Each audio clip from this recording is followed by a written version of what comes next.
ಜಿನಾಗೆ ಸಂಪಾದಕತ್ವದಲ್ಲಿ ಜಿಎನ್ಎಸ್ news ಸಾಗರ ಸುತ್ತದ ಆಚೆ ಈಚೆ ಬುಧವಾರದ news ಅಪ್ಡೇಟ್ಗೆ ತಮಗೆ ಸ್ವಾಗತ.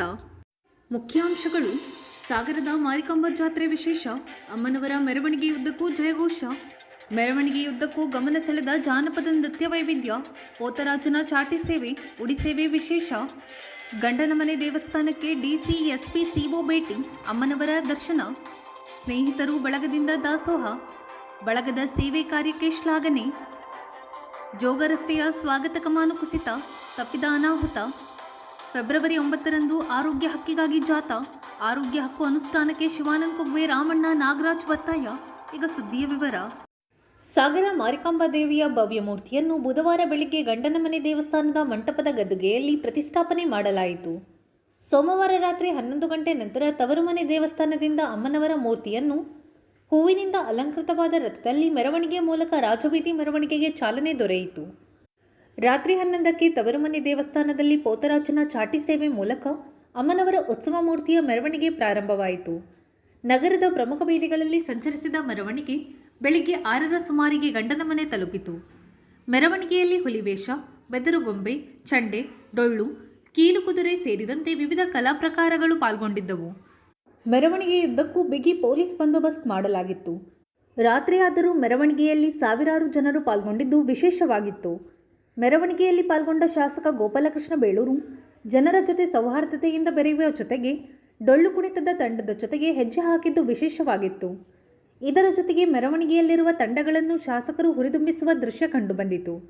ಈ ಸಂದರ್ಭದಲ್ಲಿ ಶಾಸಕ ಗೋಪಾಲಕೃಷ್ಣ ಬೇಳೂರು, ಮಾರಿಕಾಂಬಾ ದೇವಿ ನ್ಯಾಸ ಪ್ರತಿಷ್ಠಾನದ ಅಧ್ಯಕ್ಷ ಕೆಎನ್ ನಾಗೇಂದ್ರ, ಉಪಾಧ್ಯಕ್ಷ ಸುಂದರ್ ಸಿಂಗ್, ಪ್ರಧಾನ ಕಾರ್ಯದರ್ಶಿ ಗಿರಿಧರ್ ರಾವ್, ಖಜಾಂಚಿ ನಾಗೇಂದ್ರ ಕುಮಟ, ಸಂಚಾಲಕರಾದ ಪುರುಷೋತ್ತಮ್, ರವಿ ನಾಯ್ಡು, ಲೋಕೇಶ್ ಕುಮಾರ್, ರಾಮು, ತಾರಾಮೂರ್ತಿ, ಚಂದ್ರು ಆರ್, ನವೀನ್, ಅಶೋಕ್ ಕುಮಾರ್, ಶಶಿಕಾಂತ್, ಬಸವರಾಜ್, ಸಂತೋಷ್ ಶೇಟ್, ಭಾಸ್ಕರ್, ಜಯರಾಮ್, ಕೆಎಚ್ ಮಂಜುನಾಥ್, ಬಾಲಕೃಷ್ಣ ಗುಳೇದ್, ಚಂದ್ರಕಾಂತ್ ಜಿ, ವಿನಾಯಕ್ ಗುಡಿಗಾರ್ ಇನ್ನಿತರರು ಹಾಜರಿದ್ದರು.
ಹೇಳ್ಬೇಕು ನಿಮ್ಮ ಮುಖ್ಯಮಂತ್ರಿಗಳಿಗೆ ಹೇಳ್ಬೇಕು, ದಯಮಾಡಿ ಸಾರಿಗೆ ಅಡ್ಡ ಆಗಿದೆ. ನವೀನ್ ಕುಮಾರ್ ಸಾರಿಗೆ ಅಡ್ಡ ಆಗಿದೆ.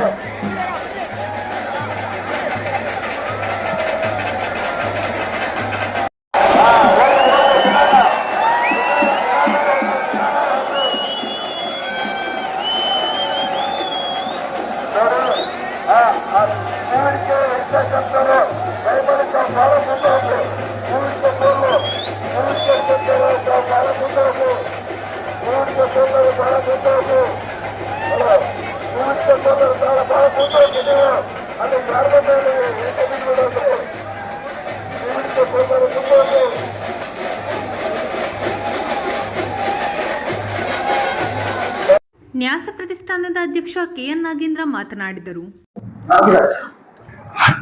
ಸಾಗರ ಶ್ರೀ ಮಾರಿಕಾಂಬಾ ಜಾತ್ರೆ 2026ರ ನಿನ್ನೆಯಿಂದ 3ನೇ ತಾರೀಕು ಮಂಗಳವಾರದಿಂದ ತಾಯಿಗೆ ಬೆಳಗಿನ ಜಾವ ಬ್ರಾಹ್ಮಿ ಮುಹೂರ್ತದಲ್ಲಿ 5 ಗಂಟೆಗೆ ಪೂಜೆ ಸ್ಟಾರ್ಟ್ ಆಗಿದೆ. ದೃಷ್ಟಿ ಇಟ್ಟಿ, ಮಾಂಗಲ್ಯ ಕಟ್ಟಿ, ಬಾಸಿಂಗ ಕಟ್ಟಿ ಒಳ್ಳೆ ರೀತಿಯಿಂದ ತಾಯಿಗೆ ಪೂಜೆಯನ್ನು ಚಾಲೂ ಮಾಡಿದೀವಿ, ಸ್ಟಾರ್ಟ್ ಆಗಿದೆ. ಆಮೇಲೆ ನಿನ್ನೆ ರಾತ್ರಿ ಅವಳಿಗೆ ಗಂಡನ ಮನೆಯಿಂದ, ತವರು ಮನೆಯಿಂದ ಗಂಡನ ಮನೆಗೆ ರಾತ್ರಿ ರಥೋತ್ಸವ ಬೀದಿಯಲ್ಲಿ ತೆಗೆದುಕೊಂಡು ಇವತ್ತಿನ ಗಂಡನ ಮನೆಯಲ್ಲಿ ಪ್ರತಿಷ್ಠಾಪನೆ ಮಾಡಿದ್ದೀವಿ. ಲಕ್ಷಾಂತರ ಭಕ್ತರು ಈ ದಿನ ಭಂಡಾರ ತಗೊಂಡಿಗೆ ತಾಯಿಯ ಅವರ ಸೇವೆಯನ್ನ ಮಾಡ್ತಾ ಇದ್ದಾರೆ. ಇನ್ನು 8 ದಿನ ಇರುತ್ತೆ ಆ ತಾಯಿ ಸೇವೆ. ಒಳ್ಳೆ ರೀತಿಯಿಂದ ನಡಲಿ, ಭಕ್ತಾದಿಗಳು ಹೆಚ್ಚಿನ ಸಂಖ್ಯೆಯಲ್ಲಿ ಬಂದು ಆ ತಾಯಿಯ ಕೃಪೆಗೆ ಬಾಗಿಲು ಅಂತ ಬೇಡ್ಕೊಂತಾರೆ. ತಂಡವನ್ನು ಮಾಡಿಕೊಂಡು ಎಲ್ಲರೂ ಕೂಡ ಇದರಲ್ಲಿ ಭಾಗವಹಿಸಿ ಸೇವೆಯನ್ನು ಮಾಡ್ತಾ ಇದ್ದಾರೆ, ಅಮ್ಮನವರ ಸೇವೆಯನ್ನು. ಹಾಗಾಗಿ ಎಲ್ಲ ಸ್ನೇಹಿತರ ಸಾಗರದ ವತಿಯಿಂದ ನಾನು ಕೇಳ್ಕೊಳ್ತಾ ಇದ್ದೀನಿ, ಎಲ್ಲರೂ ಬನ್ನಿ ಈ ಒಂದು ಎಲ್ಲ ಸಂದರ್ಭದಲ್ಲಿ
ಸಾಗರ ಇವರ ಕಡೆಯಿಂದ ನಾವು ಊಟ ಮಾಡಿದ್ವಿ, ತುಂಬಾ ಚೆನ್ನಾಗಿದೆ. ಊಟ ಎಲ್ಲ ತುಂಬಾ ಟೇಸ್ಟ್ ಆಗಿತ್ತು. ನಿಮ್ಮ ಸಿಸ್ಟಮ್ ಅಂತೂ ತುಂಬಾ ಚೆನ್ನಾಗಿದೆ, ಎಕ್ದಮ್ ಚೆನ್ನಾಗಿ ಬಡಿಸ್ತಾ ಇದ್ದಾರೆ ಎಲ್ಲರೂ. ಮತ್ತೆಂತ ಅಂದ್ರೆ ಎಲ್ಲ ಕುತ್ಕೊಂಡು ಊಟ ಮಾಡ್ಲಿಕ್ಕೆ ಅವಕಾಶ ಮಾಡಿದ್ದಾರೆ. ನಿಂತ್ಕೊಂಡೆಲ್ಲ ಬಫೆ ಗಿಫೆ ಹಾಗೆಲ್ಲ ಆಗಿಲ್ಲ. ಅದಕ್ಕೆ ತುಂಬಾನೇ ಖುಷಿ ಆಯ್ತು ನನ್ಗೆ. ನನ್ನ ಹೆಸರು ಗೀತಾ ಶೇಟ್, ನಾನು ಮಂಗಳೂರಿಂದ ಬಂದಿರೋದು. ಇದು ಸ್ನೇಹಿತರು ಸಾಗರ ಅಂತೇಳಿ ನಾವು 13ನೇ ಮಾರಿ ಜಾತ್ರೆ 30 ವರ್ಷದಿಂದ ಸತತವಾಗಿ ಬರುವ ಎಲ್ಲಾ ಭಕ್ತಾದಿಗಳಿಗೂ ಎಲ್ಲಿಂದಲೇ ಬರಲಿ ಎಲ್ಲಾ ಭಕ್ತಾದಿಗಳಿಗೂ ಅನ್ನ ಸಂತರ್ಪಣೆ ಮಾಡ್ತಾ ಇದೀವಿ. ಸರಿಸುಮಾರು ದಿನಕ್ಕೆ 5,000 ರಿಂದ 6,000 ಜನ ಊಟ ಮಾಡ್ತಾರೆ. 5,000 ರಿಂದ 6,000 ಜನ. ಶನಿವಾರ ಭಾನುವಾರ 13,000 ಜನ ಆಗುತ್ತೆ. ಶುಕ್ರವಾರ ಶನಿವಾರ ಭಾನುವಾರ 13,000 ಜನ ಊಟ ಆಗುತ್ತೆ. ಡೈಲಿ 5,000 ಜನ ಊಟ ಆಗ್ತಾ ಇದೀವಿ ಎಲ್ಲ ಭಕ್ತಾದಿಗಳಿಗೂ. ಸಾಗರದ ಜೋಗ ರಸ್ತೆಯ ವರದಹಳ್ಳಿ ವೃತ್ತದಲ್ಲಿ ಜಾತ್ರೆ ಹಿನ್ನೆಲೆಯಲ್ಲಿ ಬರುವ ಭಕ್ತಾದಿಗಳ ಸ್ವಾಗತಕ್ಕಾಗಿ ಅಳವಡಿಸಿದ್ದ ಬೃಹತ್ ಸ್ವಾಗತ ಕಮಾನು ಮುರಿದು ಬಿದ್ದ ಘಟನೆ ಬುಧವಾರ ನಡೆದಿದೆ. ಅದೃಷ್ಟವಶಾತ್ ಯಾರಿಗೂ ಅಪಾಯ ಉಂಟಾಗಿಲ್ಲ. ಸರ್ವರಿಗೂ ಆರೋಗ್ಯದ ಹಕ್ಕಿಗೆ ಒತ್ತಾಯಿಸಿ ಫೆಬ್ರವರಿ 9ರಂದು ರೈತ ಸಂಘ, ಅರಣ್ಯಮೂಲ ಬುಡಕಟ್ಟು ಒಕ್ಕೂಟ, ರಕ್ಷಣಾ ವೇದಿಕೆ ಇನ್ನಿತರೆ ಪ್ರಗತಿಪರ ಸಂಘಟನೆ ನೇತೃತ್ವದಲ್ಲಿ ಜಾಥಾ ಹಾಗೂ ಮನವಿ ಸಲ್ಲಿಕೆ ಕಾರ್ಯಕ್ರಮ ಹಮ್ಮಿಕೊಳ್ಳಲಾಗಿದೆ ಎಂದು ರೈತ ಸಂಘದ ರಾಜ್ಯ ಉಪಾಧ್ಯಕ್ಷ ಶಿವಾನಂದ್ ಕುಗ್ವೆ ತಿಳಿಸಿದರು. ಸಾಗರದ ಕರ್ನಾಟಕ ಕಾರ್ಯನಿರತ ಪತ್ರಕರ್ತರ ಸಭಾಭವನದಲ್ಲಿ ಬುಧವಾರ ಕರೆಯಲಾಗಿದ್ದ ಸುದ್ದಿಗೋಷ್ಠಿಯಲ್ಲಿ ಅವರು ಮಾತನಾಡುತ್ತಿದ್ದರು. ಅರಣ್ಯಮೂಲ ಬುಡಕಟ್ಟು ಒಕ್ಕೂಟದ ಜಿಲ್ಲಾ ಸಂಚಾಲಕ ರಾಮಣ್ಣ ಹಸಲರು, ನಾಗರಾಜ್ ಮಾತನಾಡಿದರು. ಗೋಷ್ಠಿಯಲ್ಲಿ ರಮೇಶ್ ಐಗಿನಬೈಲು ಹಾಜರಿದ್ದರು. ಖಾಸಗಿ ಮೆಡಿಕಲ್ ಶಾಪ್ಗಳು ಸಿಕ್ಕಾಬಟ್ಟೆ ಇರ್ತವೆ. ಮೆಡಿಕಲ್ ಯಾರು ವೈದ್ಯರು ಏನ್ ಮಾಡ್ತಾರೆ, ಚೀಟಿ ಬರ್ಕೊಡ್ತಾರೆ, ಅದರಿಂದ ಅವ್ರಿಗೆ ಲಾಭ. ಇವತ್ತು ಸಾಗರ ಸರ್ಕಾರಿ ಆಸ್ಪತ್ರೆಯಲ್ಲಿ ಇದಿತ್ತು, ಒಂದು ಈ ಜನೌಷಧಿ ಒಂದು ಕೇಂದ್ರ ಇತ್ತು. ಅದರಲ್ಲಿ ಬಹಳ ಕಡಿಮೆ ಔಷಧಿ ಬೆಲೆಯಲ್ಲಿ ಸಿಗುತ್ತೆ ನಮ್ಗೆ, ಸರ್ಕಾರಿ ಒಂದು ಇದದು. ಆದ್ರೆ ಅಂಥದನ್ನ ನಿಲ್ಸಿದಾರಪ್ಪ. ಈ ಸಿದ್ದರಾಮಯ್ಯನವರ ಸರ್ಕಾರ ಬಂದ್ಮೇಲೆ ಆ ಜನೌಷಧಿ ಅಂಗಡಿಗಳು ನಿಲ್ಸಿದ್ದಾರೆ. ಅದು ಬಹಳ ಜನವಿರೋಧಿ ನಿಲ್ಬೋದು ಅಂತ ನಾವು ಖಂಡನೆ ಮಾಡ್ತೀವಿ. ಹಾಗೆ ಬಹಳ ಮುಖ್ಯವಾಗಿ ನಾವು ಏನ್ ಹೇಳ್ತಾ ಇದೀವಿ ಅಂತಂದ್ರೆ, ನೋಡಿ,